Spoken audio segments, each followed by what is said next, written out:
Attics are often used for storage or remain empty, but the more you think about it, the more you realize it's a huge waste of space to do that. If you clean it up a little, you can turn it into an extra room, perhaps a bedroom for the kids or for guests. There may not be as much natural light in there because of the small windows, and the walls may be difficult to work with because of the angle, but these are not necessarily inconveniences.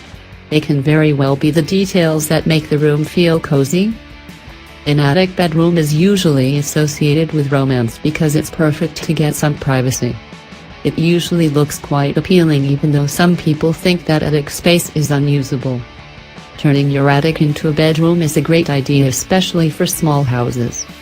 The space there is usually at a premium. Besides, attic bedroom can be an especially useful addition for growing families, although designing such a room might be challenging. We've gathered the most beautiful and dreamy attic bedroom designs and tips that might help you with the task.